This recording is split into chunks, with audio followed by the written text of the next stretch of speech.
BJP आरंभ कला 1 कोटी जनमत संग्रह अभियान आगामी निर्वाचन इस्ताहार कौन रखिब बीजेपी से नहीं जनमत संग्रह करिब दल राज्य में 1 कोटी लोकों पाखक जाई बीजेपी संकल्प पत्र पर परामर्श लोड़िब एथिपई आज राज्य बीजेपी कार्यालय राज्य सभापति मनमोहन सामल एही अभियान रो शुभारंभ करिसेंती। केंद्र सरकार को ठारो कोन सब अपेक्षा रखिबे ए दिगरे आपको चिंता करबार अछि।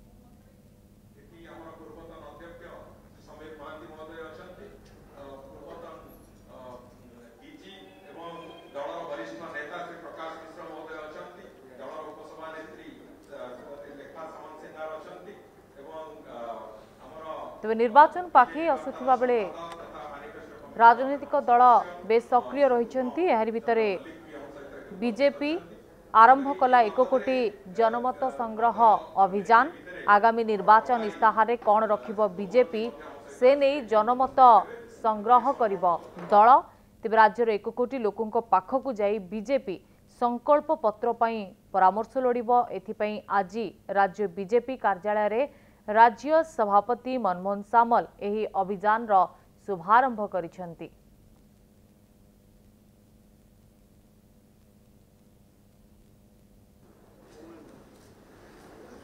आज गोटे समस्त सौभाग्य दिवस यशस्वी प्रधानमंत्री नरेंद्र भाई मोदी 10 वर्ष सरकार आगामी 5 वर्ष तृतीय थर देशर साधारण निर्वाचन में प्रधानमंत्री नरेंद्र मोदी तृतीय थर सरकार को आसवाई लोक मैंने मन स्थिर कर सारा देश में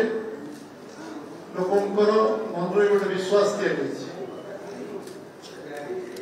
आत्मविश्वास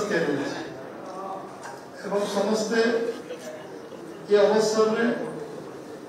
2022 को आम अमृत काल पालन कर 75 वर्ष पूरा देशर स्वाधीनतार 75 वर्ष होती 75 वर्ष आम कौ जगह पहुंचा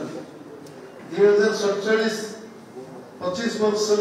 देशर स्वाधीनतार शतवार्षिक कौटी आम पहुंच ये लक्ष्य प्रधानमंत्री नरेंद्र भाई मोदी ये 25 वर्ष संकल्प पत्र जोटा पृथ्वीराज भाई कहते आम राज्यर दायित्व अच्छा 25 वर्ष आम संकल्प पत्र कौन हवा उचित 140 कोटी लोकंर मतामत उपरे संकल्प पत्र या समस्ते आम गोटे विकसित राष्ट्र परिणत होगा आम अर्थनीति 5 नंबर अच्छी विश्व में 3 नंबर में पहुंचू से लक्ष्य एवं $5 ट्रिलियन इकोनॉमी लक्ष्य आम कार्य आरंभ करवा